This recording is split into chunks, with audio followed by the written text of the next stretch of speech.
2-3 महीने बाद पार्लियामेंट के चुनाव होने वाले हैं, तो राहुल गांधी यात्रा में बिजी हो जाएंगे बजाय चुनाव की रैलियां करने में। क्या असर नहीं पड़ेगा चुनाव में? राजीव गांधी को भी इस तरह यात्रा तो नहीं कहूंगा, लेकिन इस तरह घूमने का, लोगों से मिलने का इतना ही शौक था क्या? मैं बताऊं आपको एक दफा कि तब उनके हाथ में खून बह रहा था। उस समय राजीव गांधी का चेहरा क्या था, चेहरा के भाव क्या थे राजीव गांधी? आपको क्या लगता है कि जो अमेठी इतनी दीवानगी के तहत, इतनी दीवानगी से गांधी परिवार को प्यार करती है, उसमें राहुल गांधी कैसे हार गए? आपका प्रश्न जो है वो ईवीएम की तरफ जाकर रुकता है।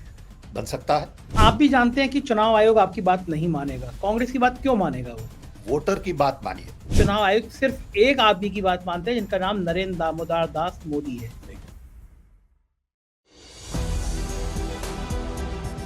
नमस्कार, मैं संजय शर्मा। आप देख रहे हैं 4PM news network. Sam Pitroda साहब का नाम आप सबने सुना ही होगा। शायद ही कोई मेरा दर्शक होगा जो सैम पित्रोदा को ना जानता हो। मैं और आप जिस माध्यम से बात कर रहे हैं, ये टेलीफोन, ये इंटरनेट, भारत में लाने वाले वो शख्स थे। संचार क्रांति का उनको जनक माना जाता है। ना जाने पद्मश्री और क्या क्या अवार्ड, 80 से ज़्यादा डॉक्टरेट करी हैं। दुनिया के कोने कोने में उनकी पहचान है।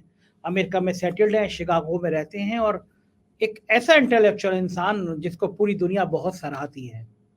सैम पित्रोदा साहब से मैंने पिछले बार जब इंटरव्यू किया था, तो उन्होंने कहा कि मैं ईश्वर को नहीं मानता, मेरी पत्नी मानती है। तो हम दोनों की विचारधारा अलग अलग है।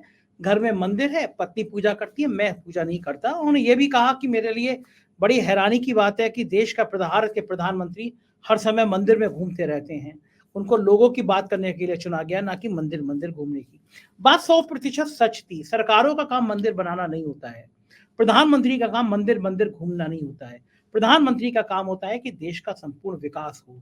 देश के 80 करोड़ लोगों को सिर्फ 2 वक्त का राशन ना दे दिया जाए, उन 80 करोड़ लोगों को उनकी जिंदगी जीने के साधन उपलब्ध कराए जाएं। प्रधानमंत्री का काम ये नहीं होता कि पूंजीपति और पूंजीपति होता जाए, गरीब और गरीब होता जाए, और जब और गरीब हो जाए तो उसको 5 किलो राशन पकड़ा दो। इन सब बातों पे बात करी, और मेरे इंटरव्यू के अगले दिन ही मेरी ही बातों पे जो सैम साहब की हुई, भारतीय जनता पार्टी ने हमला बोल दिया। गोदी मीडिया के चैनल आधे आधे घंटे के प्रोग्राम करने लगे। सुधीर चौधरी, अंजना ओम कश्यप जैसे लोग इस बात पे प्रोग्राम करने लगे कि सैम पित्रोदा ने ये क्या कह दिया। तो मेरे उस इंटरव्यू के बाद पूरी दुनिया में इस बात की चर्चा हुई कि सैम पित्रोदा ने क्यों बोला, कैसे बोला, और छोटी सी बात को लेकर गोदी मीडिया ने बहुत बड़ा तूल पकड़ा दिया। मैंने फिर सैम पित्रोदा साहब से बात करी। राहुल गांधी की भारत जोड़ो न्याय यात्रा शुरू हो रही है, इस यात्रा के विभिन्न पहलुओं में बात करी। और जो कि सैम पित्रोदा एक ऐसे इंसान है जो राजीव गांधी के दोस्त थे, और राहुल गांधी के एक तरह से गार्जियन भी मैं कह सकता हूं कि राहुल गांधी उनको बहुत मानते हैं। जब भी विदेश आते हैं तो राहुल गांधी की यात्रा का पूरा प्रोग्राम सैम पित्रोदा साहब मैनेज करते हैं, प्लान करते हैं कि क्या क्या करना चाहिए। इस इंटरव्यू में उन्होंने राजीव गांधी को लेकर बहुत बड़ा खुलासे किए, और ऐसी बातें कही हैं जो मेरे मन को छू गई है।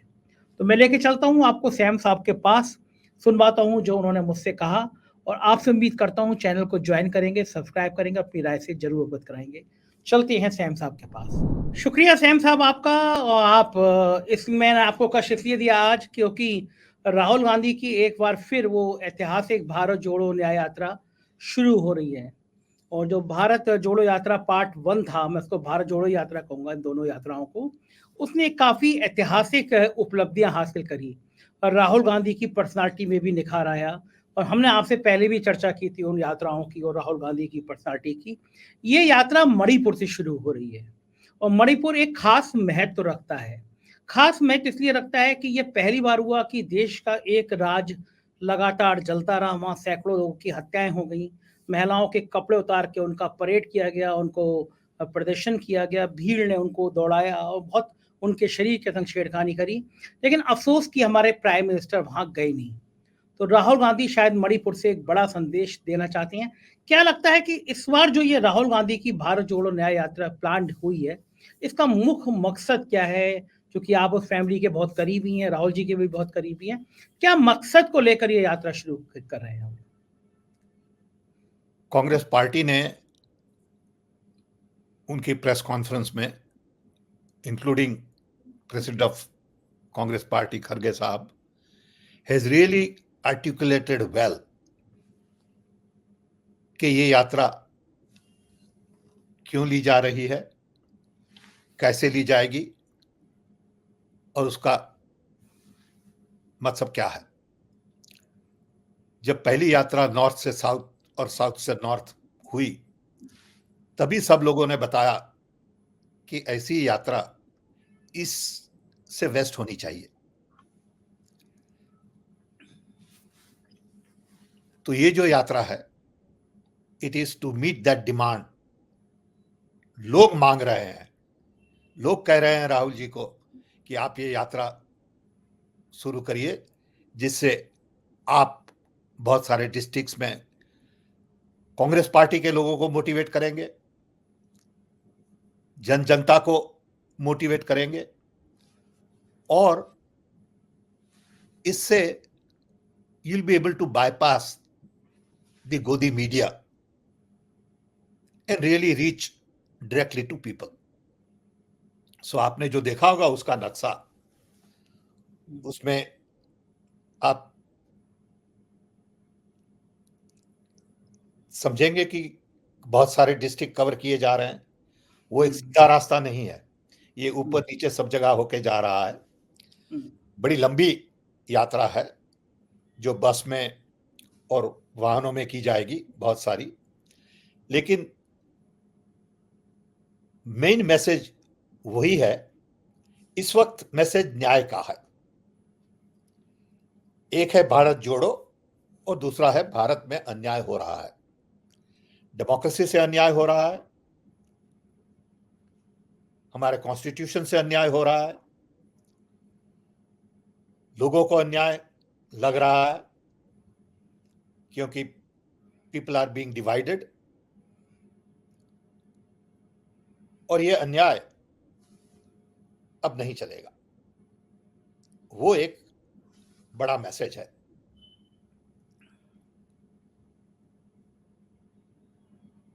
आपको लगता है सैम साहब कि इस समय जब चुनाव का दौर चल रहा है, 2-3 महीने बाद पार्लियामेंट के चुनाव होने वाले हैं, तो राहुल गांधी यात्रा में बिजी हो जाएंगे बजाय चुनाव की रैलियां करने में? क्या असर नहीं पड़ेगा चुनाव में? दोनों एक ही चीज है, क्योंकि दोनों चीज में आप पब्लिक से मिलते हैं, वर्कर से मिलते हैं। इसमें क्या होगा कि आप पूरे देश को कवर कर सकेंगे, ईस्ट टू वेस्ट, और थोड़ा ब्रेक भी ले सकेंगे। कभी जरूर पड़ी चुनाव में कहीं जाने के लिए तो आप ब्रेक ले सकते हैं। चुनाव के लिए कहीं जाना पड़ा तो आप वहां भी जा सकते हैं। तो फ्लेक्सिबिलिटी तो है ही ना। हाँ, ये तो है। सीएम साहब, ये बताइए, आप उनके, राहुल जी के पिताजी के भी दोस्त रहे। राजीव गांधी को भी इस तरह यात्रा तो नहीं कहूंगा, लेकिन इस तरह घूमने का, लोगों से मिलने का इतना ही शौक था क्या? बिल्कुल। मैं बताऊं आपको, एक दफा कि हम रात को राहुल गांधी से मिले, राजीव गांधी से मिले, तब उनके हाथ में खून बह रहा था। मैं और मेरी वाइफ गए थे रात को बात करने, तो मैंने पूछा क्या हुआ। तो हमें बहुत अचरज लगा जब उन्होंने जवाब दिया। उन्होंने बोला, सैम, आज हमने करीब 5,000 लोगों से हाथ मिलाया। Oh my God. जहां भी मैं गया लोग हाथ मिलाते हैं, और ये सब लोग गांव के लोग हैं, खेती पानी में लगे पड़े हैं, उनके हाथ बड़े रफ होते हैं। ओके, अब हमारा हाथ है वो उतना रफ नहीं हो सकता, क्योंकि हम तो लिखते हैं, कुहाड़ी लेके काम नहीं करते। हमारे ग्रैंड पेरेंट्स थे, उनके हाथ बड़े रफ थे।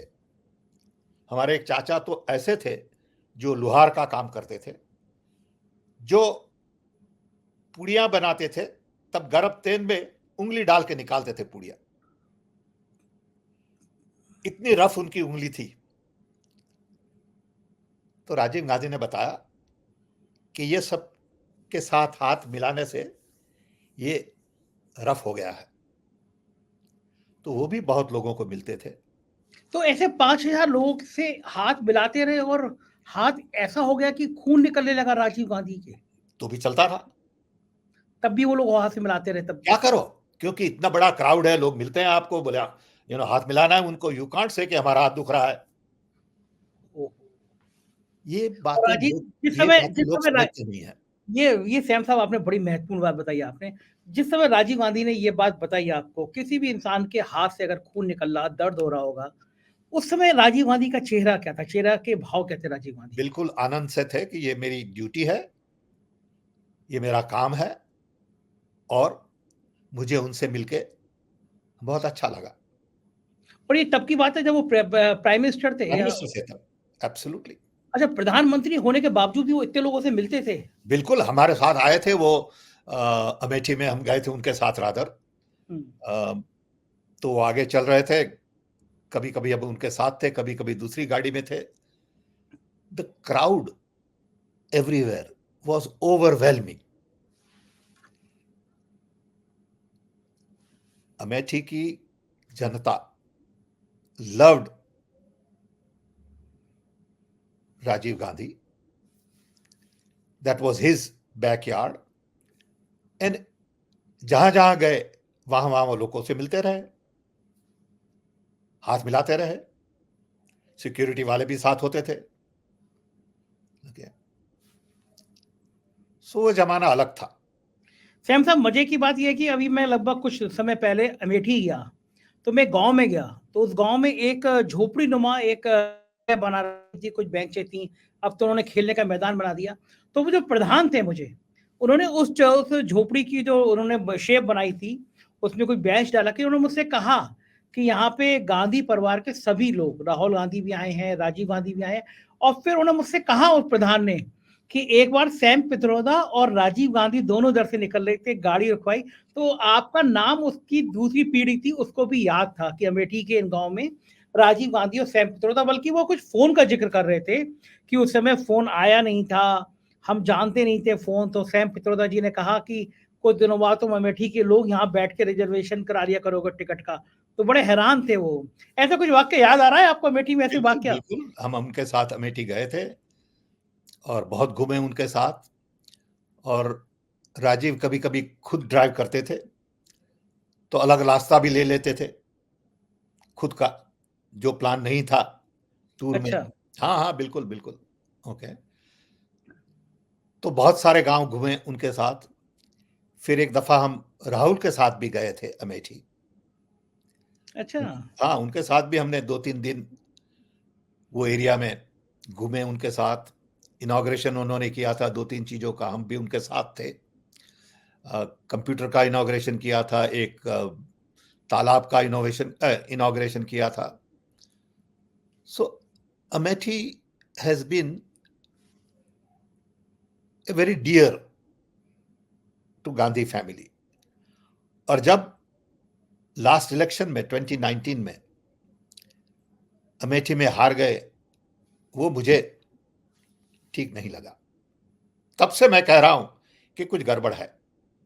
अच्छा सैम साहब, इसी मुद्दे पे आता हूँ। आपको क्या लगता है कि जो अमेठी इतनी दीवानगी के तहत, इतनी दीवानगी से गांधी परिवार को प्यार करती है, उसमें राहुल गांधी कैसे हार गए? वो तो मैं भी वही पूछ रहा हूं। It is not possible. अब मेरे पास जवाब नहीं है, लेकिन आपका इशारा आपका इशारा ईवीएम की तरफ है। प्रश्न है। ओके। जवाब नहीं है। आपका प्रश्न जो है वो ईवीएम की तरफ जाकर रुकता है। बन सकता है। सुप्रीम कोर्ट के कुछ वकील दिल्ली में बहुत बड़ा प्रदर्शन कर रहे हैं, ईवीएम को लेकर आए हैं, एक वीवीपैट बनाया है और वो दिखा रहे हैं कि ईवीएम किस तरह हैक हो सकती है, वीवीपैट किस तरह कॉम्प्रोमाइज हो सकता है। चूंकि आप तकनीकी के मास्टर हैं, टेक्नोलॉजी के आप जाने जाते हैं, टेक्नोक्रेट आप ऐसे हैं जिसने इस देश में संचार क्रांति के जनक माना जाता है। तो आज जो बात आप मुझसे आपने 2 महीने पहले कही थी, अब वो बात थोड़ा और आगे बढ़ गई है। सुप्रीम कोर्ट के वकील प्रदर्शन कर रहे हैं।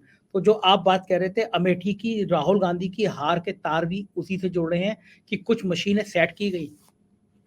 पता नहीं, हमारे पास कोई प्रूफ नहीं है। हमें प्रश्न है। अब ये जो सुप्रीम कोर्ट के वकीलों ने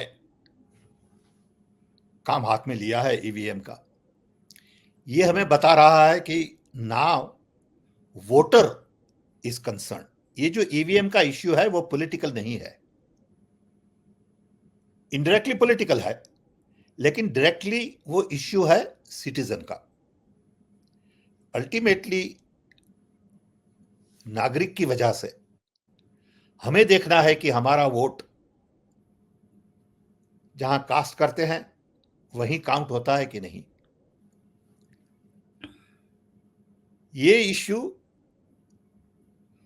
प्रजा का है, प्रजातंत्र में पॉलिटिकल नहीं है। उसके बाद वो पॉलिटिकल बन जाएगा, लेकिन जब तक लोग आगे नहीं आएंगे तब तक ये इश्यू नेशनल इश्यू नहीं बनेगा। क्योंकि ऐसे तो बोलते हैं लोग कि भी आप पार्टी वाले, आप जीते कल हारे, क्यों ऐसा कर रहे हैं, जब जीत गए थे तब नहीं बोलते, हार गए तब बोलते हैं। It has nothing to do with that. It has to do with my vote, are you counting as casted? I am not sure. ये जो डाउट है लोगों के मन में, वो डाउट आपको निकालना है। अभी देखिए, हमने पढ़ा जो इलेक्शन कमीशन ने रिस्पांस दिया है जयराम रमेश की रिक्वेस्ट का, वो 9 पेज का रिस्पांस है, हमने पढ़ा। वो गोल गोल गोल गोल है। वो सीधी बात नहीं करते कि भी आपने अपॉइंटमेंट मांगी थी, ये आपकी अपॉइंटमेंट है, आइए मिलते हैं, बात करते हैं। अब जब भी आप से बात होती है, आप गोल गोल कहते हैं कि ये वी मशीन है, ये वीवीपैट ऐसा है, ये डिवीजन है, ये। Don't confuse. इश्यू बड़ा सिंपल है। आप जो रिसीट मुझे बताते हैं वो मेरे हाथ में चाहिए एज ए वोटर। मुझे दिखाइए मत 7 सेकंड के लिए और फिर आपको जो करना हो वो करिए। दूसरा, वो रिसीट मुझे एक डब्बे में डालने दीजिए, जो डब्बा किसी से कनेक्टेड ना हो, और फिर उसको भी काउंट करिए। ये कोई बड़ी चीज है नहीं। गोल गोल क्यों कर रहे हैं आप? सादी बात है। ठीक है, आप लगाइए आपका वीवीपैट, आप लगाइए आपका कंट्रोलर, माइक्रो कंट्रोलर, आप लगाइए वो सब, लेकिन हमें तो चाहिए receipt that I can verify and put it in a box that should be counted all the time, not once in a while. So 3 दिन ज्यादा लगे तो लगे, कोई फर्क नहीं पड़ता। Okay? लेकिन सेम साहब, आप भी जानते हैं कि चुनाव आयोग आपकी बात नहीं मानेगा। कांग्रेस की बात क्यों मानेगा वो? तो फिर कांग्रेस इसको लेकर बड़ा आंदोलन क्यों नहीं खड़ा कर रही कांग्रेस? वोटर की बात मानिए, ये कांग्रेस की बात नहीं है। तो वोटर की बात भी वो क्यों मानेंगे? नहीं है। चुनाव आयुक्त, आपको भी पता है, चुनाव आयुक्त सिर्फ एक आदमी की बात मानते हैं, जिनका नाम नरेंद्र दामोदर दास मोदी है। वो किसी दूसरे की बात नहीं मानते। नहीं, चुनाव आयोग इज एन इंडिपेंडेंट इंस्टीट्यूशन। आपको लगता है? नहीं, created by parliament. They may not act accordingly, but they are supposed to be independent. They are supposed to be looking at the interests of the people, and I think they will at the end. Pitroda साहब, कर्नाटक के चुनाव में वो बजरंगबली का नाम prime minister ले रहे हैं। बजरंगबली का नाम लेके वोट डालना, ये एक प्राइम मिनिस्टर देश के कह रहे हैं।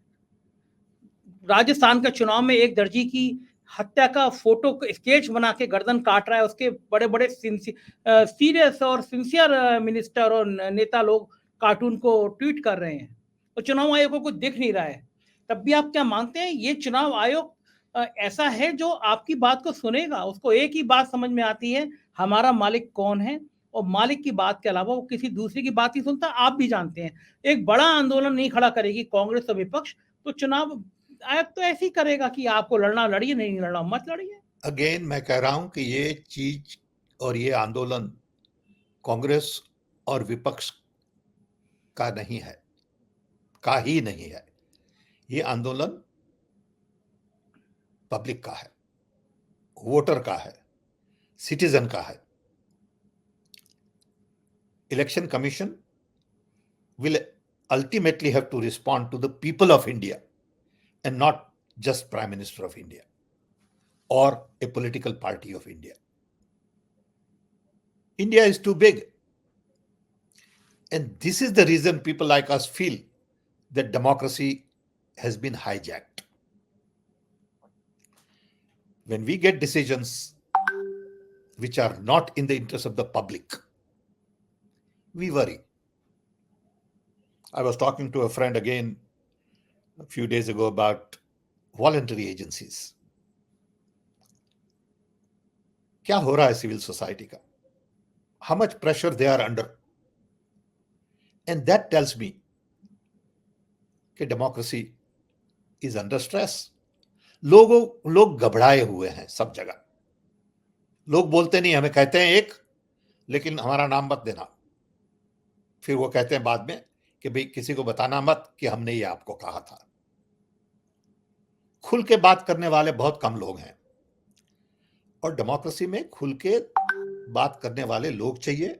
आपके जैसे पत्रकार चाहिए जो खोल के बात कर सके. और शायद हमने कुछ गलत भी बोल दिया तो ठीक है, माफी मांगते हैं. हमें ऐसा कुछ नहीं है. I have nothing against anybody, मैं ये बताऊं आपको, and I mean that. But I have issues against the process, against the system. Sam साहब, पिछले दिनों मेरे साथ ही बात करते हुए आपने एक लाइन कह दी थी कि आप भगवान को नहीं मानते, पत्नी मानती हैं, अपनी अपनी आस्थाएं हैं. मैं अगले ही दिन देख रहा था पूरी भारतीय जनता पार्टी आप पे हमलावर थी. वो इंटरव्यू आप मेरे साथ ही कर रहे थे. ये कैसी बात है ये? अरे पूरे नेशनल चैनल पे चल रहा था कि सैम पित्रोदा राम को नहीं मानते, और सैम, और मेरे साथ ही आप इंटरव्यू कर रहे थे आप. नहीं, तो ये मुझे समझ में नहीं आ रहा कि मिनिस्टर को क्यों कमेंट करने की जरूरत है कि हम क्या कह रहे हैं. अरे भाई, हमारा हक है, हमारा हक बनता है जो भी कहें हम. आपको अच्छा ना लगे तो ठीक है, ओके. लेकिन systematically orchestrated attack is not good for democracy. किसी ने बोल दिया ठीक है, ओके. अब हम तो दिल खोल के बोलते हैं, हम मैनिपुलेट करके नहीं बोलते कि ये कहेंगे तो इसको कैसा लगेगा, वो कहेंगे तो इसको कैसा लगेगा, because that is not a good conversation. आपके दिल से जो बात निकलती है वही सच बात होती है. आपको किसी ने प्रॉम्प्ट किया, किसी ने लिख के दिया, ऐसा बोलिए, ऐसा मत कहिए, that's not fair. Okay, in democracy you need to be able to speak up openly. Okay, हमारा कोई मतलब नहीं है किसी को हर्ट करने का. That is not my goal in life भैया. Okay, but it is my duty to speak my mind. And I don't have all the answers. I'm not an expert on everything. But I had a long journey. I'm a product of British Raj, product of independent India, product of Indian education, product of, poor Indian family who got an opportunity. So of course I have right to speak. And of course I will speak. Okay. So democracy is all about open dialogue, fair conversation, honest conversation, and not about orchestrated attack on individual. ऐसा होता रहता है. I agree. Sam साहब, मैं एक जिक्र और करना चाहूँगा. आप गुजरात से आते हैं. गुजरात में जब दंगे हुए थे उस समय 21 साल की एक लड़की थी बिल्किस बानो. उसके परिवार की हत्या कर दी गई थी, उसके संग सामूहिक बलात्कार किया गया था, उसकी बच्ची की उसके सामने हत्या कर दी गई थी. जो हत्यारे थे, जो बलात्कारी थे, वो जेल चले गए थे, लेकिन 15 अगस्त के दिन गुजरात सरकार ने उनको माफ़ कर दिया था, रिहा कर दिया था. और जब रिहा हुए तो भारतीय जनता पार्टी के नेताओं ने उनकी माला पहनाई, उनको मिठाई खिलाई, और देश के मिनिस्टर्स ने, एमपी ने कहा कि वो तो संस्कारी ब्राह्मण हैं, गलत तरीके से फंसा दिया गया. आज सुप्रीम कोर्ट ने कहा कि गुजरात ने ये गलत किया और उन सबको दोबारा 2 हफ्ते में हाजिर होने का आदेश किया. बाकी उम्र उनको जेल में काटनी पड़ेगी. ये पूरी घटनाक्रम आपको क्या लगता है? क्या पूरे, चूंकि बिल्किस बानो एक इंटरनेशनल चर्चा का विषय बन गई थी कि भारत में न्याय होता है या नहीं होता है, आज के फैसले से दुनिया भर में क्या संदेशा गया होगा? हम तो लीगल बहुत जानते नहीं हैं, लेकिन जो सुप्रीम कोर्ट ने कहा उसका हम आदर करते हैं. सुप्रीम कोर्ट ने सोच विचार के ये डिसीजन लिया होगा, और हम सुप्रीम कोर्ट से यही आशा रखते हैं कि वो इंडिपेंडेंट हो, गवर्नमेंट प्रेशर में दब मत जाएं। ये एक इश्यू है, ऐसे बहुत सारे इश्यू देश में हैं अभी। ये तो एक ही इश्यू है, ऐसे at least 10 large issues are there in the country which require Supreme Court to stand up and tell people we are independent.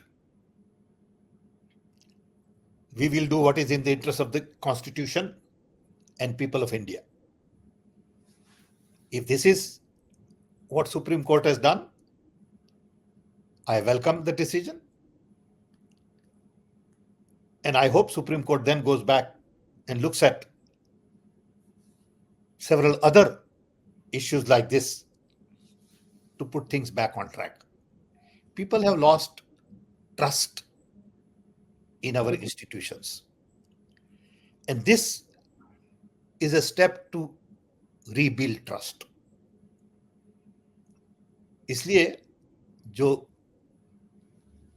सच है उसे आगे लाना है, वो सुप्रीम कोर्ट का काम है. And I compliment them for taking the initiative, whatever way it is, whatever the legal issues are. I am not qualified. ठीक बात है, बिल्कुल ठीक बात है. एक आखिरी सवाल, आप इंडियन ओवरसीज कांग्रेस में अध्यक्ष हैं, पूरी दुनिया में आपके लोग हैं. राहुल गांधी की इस यात्रा को पूरी दुनिया में जो भारतीय हैं, जो इंडियन ओवरसीज हैं, चूंकि पूरी दुनिया के अलग अलग देशों में, वो किस तरह से देखते हैं? वो बहुत एक्साइटेड हैं. हमारे पे रोज फोन कॉल आते हैं, उनको भी जाना है यात्रा में, उनको भी उनके साथ चलना है थोड़ा बहुत. लोग हमें ऑस्ट्रेलिया से, न्यूजीलैंड से, यूरोप में से, अमेरिका, कनाडा, सब जगह से फोन करते हैं कि कब हम जाएं. सो हमारे सेक्रेटरी है वहां पे, doctor Aarti Krishnan. She is the secretary of AICC in charge of Indian overseas Congress. बहुत ही केपेबल पर्सन है. उनसे भी लोग कॉल करते हैं सब देश से, और वो कोऑर्डिनेट करेंगे इन लोगों की विजिट. बहुत सारे लोग जाएंगे. पहली यात्रा में भी बहुत NRIs और NRI leaders had gone. People from South Korea had gone. People from America had gone, and people from, UK had gone. So I'm hopeful that many Indian Overseas Congress leaders will go there. बहुत बहुत शुक्रिया Sam साहब, आपने अपना इतना कीमती समय दिया. धन्यवाद, आभार. तो ये थे सैम पित्रोदा जी. आपने सुना उनकी बात, और कितना मार्मिक बात कही कि राजीव गांधी के हाथ से खून टपक रहा था, क्योंकि वो हजारों लोगों से हाथ मिलाए थे. ये देश के प्रधानमंत्री थे. एक हमारे प्रधानमंत्री हैं, बच्चों से मिलते हैं तो भी कटीले तार बीच में लग जाते हैं, कोई बच्चा उनके महंगे कपड़े ना छू ले. ये वक्त वक्त की बात और इंसान इंसान की बात है. मुझे आपकी राय का इंतजार रहेगा. चैनल को ज्वाइन जरूर कीजिएगा, सब्सक्राइब करिएगा, अपना प्यार बनाए रखिएगा. शुक्रिया, थैंक यू.